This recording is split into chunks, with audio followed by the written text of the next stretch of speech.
Salutare dragilor! Ne aflăm în față la Club MIDI, unul dintre cele mai prestigioase cluburi din țară.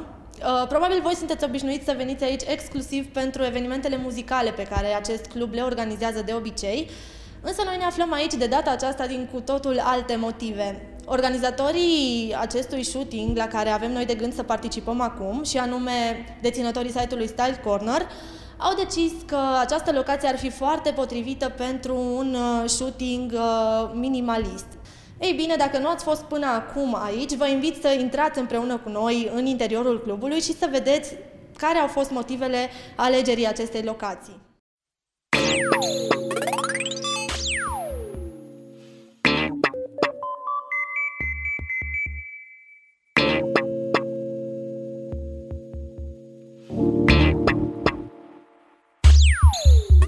Clubul MIDI a ieșit în anul acesta pe locul 1 la premiile Nights.ro și pe locul 25 în topul realizat de DJ Mag. Aceste titluri le merită din plin dacă ar fi să ne luăm după publicul entuziast care vine aici weekend de weekend pentru a-și asculta live DJ-ii preferați. All of my most sensitive areas were inflamed. My extremities pulsating with tingling sensations. Așadar, de calitatea sunetului și a aparaturii din MIDI nu se mai îndoiește nimeni, însă astăzi ne vom axa mai mult pe designul unic al clubului, realizat de Alexandru Stransky, design care s-a potrivit de minune cu tematica shootingului. Chiar dacă este puțin ciudat să mă aflu în această postură, ei bine, astăzi avem de vorbit cu cei de la Style Corner. Este vorba despre Loana și Angelo, cei care au organizat acest shooting. Loana, spune-ne mai multe despre această locație și despre motivele alegerii făcute.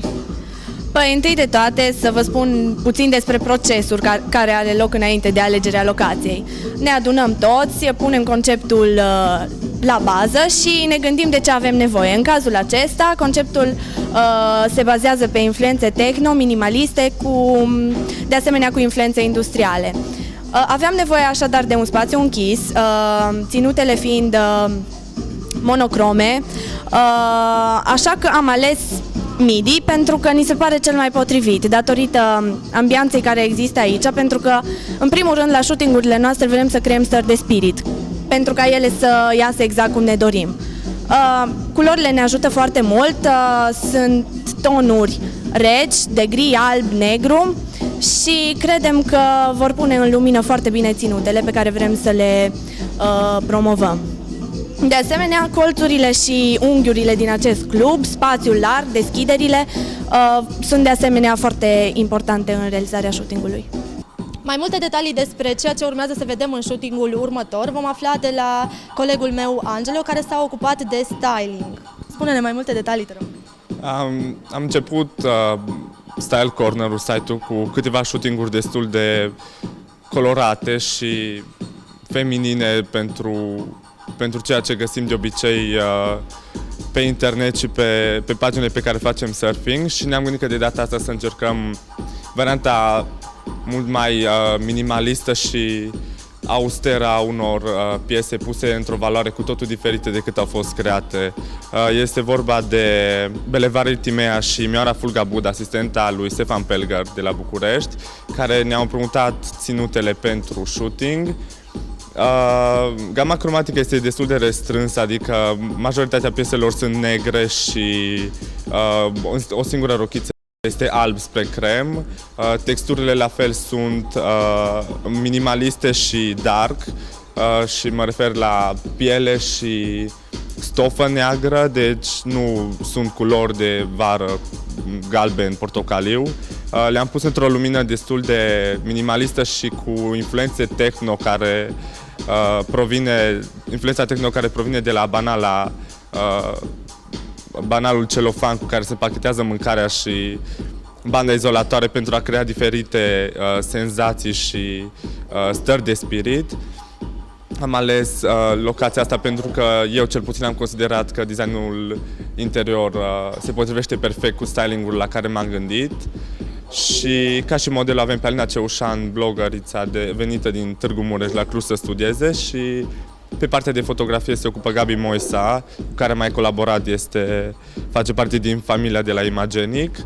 Și make-up-ul și hair-ul este Carmen Burci de la salon Atelier de Coiffure la Burci, sora ei. până acum cu ea am colaborat cel mai bine și au reușit să îmi redea conceptul și la ce m-am gândit de fiecare dată când am pus un proiect în picioare împreună cu ei.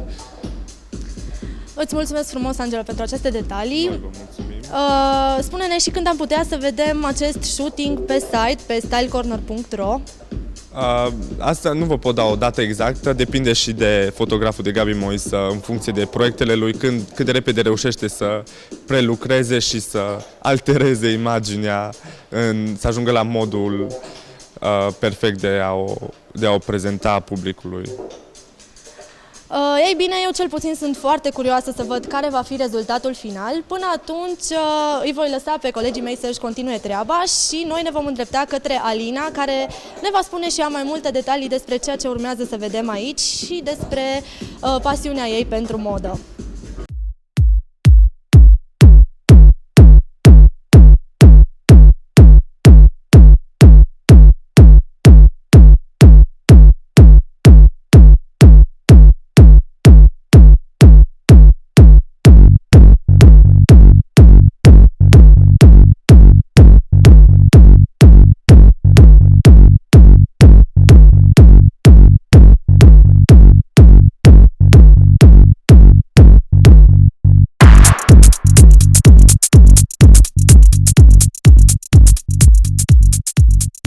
Salut, Alina! Mă bucur să fii alături de noi. Aș dori să ne spui mai multe despre cum ți s-a părut colaborarea cu Style Corner și ce părere ți-ai făcut, așa, o primă impresie despre tot ce s-a întâmplat aici. Salut și ție! Colaborarea mi s-a părut una dintre cele mai profesionale care le-am avut până acum, dacă pot să zic așa. Echipa de la Style Corner sunt într-adevăr profesioniști, sunt dedicați pentru tot ceea ce înseamnă fashion și modă și ședința foto mi-a plăcut chiar foarte mult. Un lucru neașteptat a fost locația. Având în vedere că vin oricum destul de des la Midi, mi s-a părut cumva foarte tare faptul că Angelo a ales această locație pentru shooting și, ce să zic, de-abia aștept să văd pozele. Spune-ne mai multe despre cariera ta de model, despre felul în care ai început tu să pozezi și când ți-ai descoperit tu această pasiune pentru modă. Pot să zic că ar trebui să dăm timpul înapoi până pe la vreo 12 ani, când îmi făcea sora mea mai mică primele poze cu un aparat pe film prin casă, în training, Adidas, știți și voi, etc. Și cred că de acolo a început pasiunea asta. Îmi plăcea, deci nu vreau să fiu acum egoistă, îmi plăcea foarte mult să mă uit în oglindă, îmi plăcea să exersez acasă ceea ce vedeam pe atunci la televizor. Nu putem să zicem că era ceva foarte profesional, să zicem. Oricum, trecem peste chestia asta. La vârsta de 14 ani, să zic așa, am început să lucrez puțin mai profesional, în sensul că am semnat un contract cu o agenție din Târgu Mureș, la care am stat 2 ani și pe parcurs am renunțat din motive obiective, să zicem așa, și n-aș vrea să comentez această colaborare, care până la urmă a fost benefică și pentru agenție și pentru mine, pentru că a însemnat practic lansarea mea în acest domeniu. Stylecorner.ro este primul site pentru care pozezi sau au mai fost și alte astfel de colaborări? Sau ai mai avut shooting-uri pentru revistele de modă? Spune-ne tu mai multe.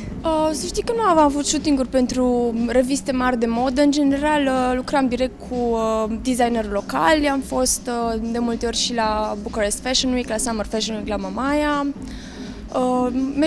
Am mers mai mult pe partea de shooting pentru că nu sunt neapărat foarte înaltă. Asta nu e neapărat, e o calitate pe care trebuie să o ai pentru runway și în ședințele foto se pune foarte mult bază pe personalitate, pe expresivitate și așa mai departe. Revenind la subiect, nu am pozat la nicio revistă de renume, ca să zic așa, și bineînțeles că e un cel spre care merg într-un fel sau altul, dar nu, deocamdată nu. Și cei de la Style Corner sunt primii cu care lucrez în această formulă, în sensul că Style Corner reprezintă practic un blog de fashion, eu cu blogul meu și de fashion și personal și eu zic că o să fie o colaborare destul de ok.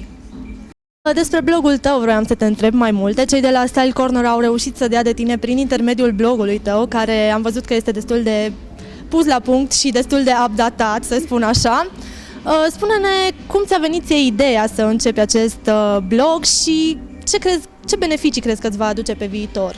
Da, ideea a fost una destul de ingenuă, ca să zic așa. Stăteam cu colega mea de apartament, Carmen, într-o seară, mâncam paste în bucătărie și am zis: cum o să ne amintim noi de ăștia 4-5 ani petrecuți la Cluj ai studenției? Și ziceam că ce-ar fi să facem un blog unde postăm tot ce facem noi ca și studente și legat de școală și de eventuri și așa mai departe. Și până la urmă am lăsat ideea asta în așa levita, știi, undeva. N-am mai dezvoltat-o până când la școală un domn profesor de la facultate ne-a cerut să ne facem un cont pe WordPress, să avem un blog cu câteva postări până la data de, pentru că reprezenta o 20% din notă sau ceva de genul ăsta. Deci blogul meu a început practic ca o necesitate, ca să zic așa. Deși foarte multă lume îmi spunea și mă susținea în ideea de a-mi face un blog, eu nu vedeam necesar lucrul ăsta pentru că nu știam. Zic, ce pot să zic pe blogul ăsta? Majoritatea blogurilor pe care le-am văzut de la noi din România erau naibii de stupide, ca să zic așa, în sensul că despre sentimente, poezii, lucruri de genul ăsta sau pur și simplu nu mi se păreau interesante și zic, nu vreau să dau în penibil cu chestia asta, nu vreau să... Deci dacă am ceva interesant de zis o să spun, dacă nu. Și atunci când am făcut anunțul ăsta pe pagina mea de Facebook și am făcut prima postare, uite, îmi deschid un blog, o să fie despre modă, design, despre ce fac eu cu Carmen la Cluj, de ceva foarte simplu, știi, un concept pe care îl înțelege toată lumea. Lumea a avut o reacție foarte pozitivă, o grămadă de vizualizări, o grămadă de followers încă din prima zi și am zis, ok, de ce nu, hai să continuăm, mai ales că am făcusem și o adresă de mail unde lumea putea să-mi pună întrebări și să propună subiecte pentru blog. Așadar, titlurile au venit în continuu fie de la mine, fie cerute de cititoare și așa mai departe. Ca să nu mai punem la număr, că avem și băieți care citesc, deci. Aș dori să te mai întreb, dacă tot ne-ai spus despre faptul că ești studentă și despre faptul că îți place foarte mult moda, cum reușești să le îmbini pe amândouă, pentru că știm cu toții că viața de student este puțin mai costisitoare și moda presupune și ea câteva resurse, așadar cum te descurci tu și cum reușești tu să-ți achiziționezi tot ceea ce îți dorești tu să-ți cumperi? Deci în primul rând, într-o vreme când am ajuns la Cluj, lucram. Am renunțat între timp la job pentru că mă ocupa destul de mult timp și trebuia să mă împart între job, între școală, între hobby-uri și așa mai departe. Era oricum o perioadă în care încă nu aveam blogul. Și lucrez și acum part-time. Resursele mele financiare vin aproximativ în totalitate de la ei mei, deci n-am ce să zic până acum, știi? În România oricum nu o să faci prea mulți bani din modă niciodată, așadar lucruri pe care mi le achiziționez, le iau fie din banii puși deoparte, fie din bani de la ei mei, dar nu sunt genul de fată care să zică, mamă, a venit primăvara, musai să-mi iau ceva. Noi vom reveni împreună săptămâna viitoare pentru a vorbi și despre alte subiecte legate despre modă. Până atunci așteptăm să vedem pozele de la Gabi Moisă și să vedem care va fi rezultatul final al shootingului organizat de Style Corner.